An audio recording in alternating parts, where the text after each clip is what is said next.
Podişka, deməli bu satıcı hesabında bir başqa məsələ də bu seller feedback'dir. Yəni seller feedback nədir? Alıcı alandan sonra kitabı feedback verə bilir, yəni yorum yaza bilir. Burada baxırıq, əgər yorum negativdirsə, biz onu sildirə bilirik. Çünki bilmirik bu yorum bizə görədirmi, yoxsa gedən tutaq ki, kargoya görədirmi? Bəlkə kargo pis aparır. Bəzən də elə olur ki, kitabın özünə görədir, kitab bəyənməyib. Ya da nə bilim deyir, məsələn, gec gəldi, tutur mənfi yorum yazır.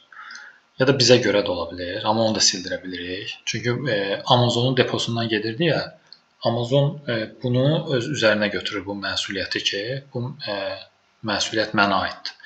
FBA olduğuna görə. Amma FBM satsaydıq, onda elə bir haqqımız olmayacaqdı. İndi burada nə edirik? Məsələn, gəldik. Məsələn, bunu artıq bilirik ki, buradan bilə bilərsən ki, məsələn, bu 4.91-də ortalama.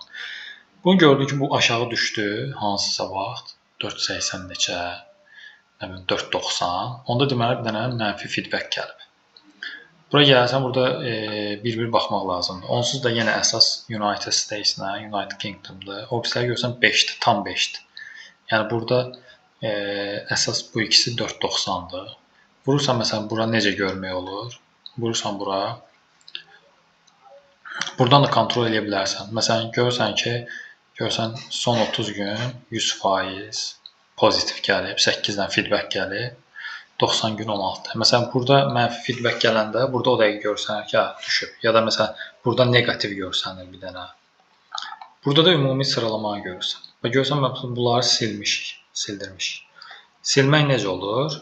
Məsələn, bura tutaq ki, indi bunu silməyəcəm, amma silmək lazım olsa, əgər bu 1 ya da 2 rating xalı olsaydı, 3-ü də sildirirəm mən. Bura gəlirsən, vurursan bura, request removal vuranda, burada bir dənə şey gəlir, soruşur səndən ki, əminsənmi, nə var bunları qarşılayım filan. Yes desən, yes-ə vursan, bu silinir avtomatik. Bir də bunu var. Bunu da yenə 3-4 gündə bir baxmaq lazımdır ki, mənfi feedback gəlibmi. Amerikaya yoxlayanda Amerikaya, İngiltərəni də yoxlayanda İngiltərəyə. Amma məsələn, buradan da vurmaq olur, İngiltərəyə də baxmaq olur. Məsələn, buradan. Görsən, burada deyir ki, görsən, bir dənə negativ feedback gəlib İngiltərəyə. Bu təzə gəlibdir. Heç mən görməmişəm. Görmüşdüm o gün əslində. Məsələn, indi bunu eləyək. Gəldim, vurdum bura, request removal, yes. Bir də indi buradan yeniləyirik səhifəni, görsən getdi, silindi. Yəni burada ümumi şeydə o artıq silindi.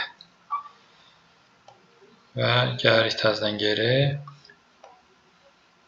Şimdi bu 4.91 yəqin ki, bu elə bir ki, təzədən update olmalı. Bir 15-20 dəqiqə, bəzən yarım saat çəkir. Bir müddət sonra bu yəqin ki 4.92, 4.93 olacaq.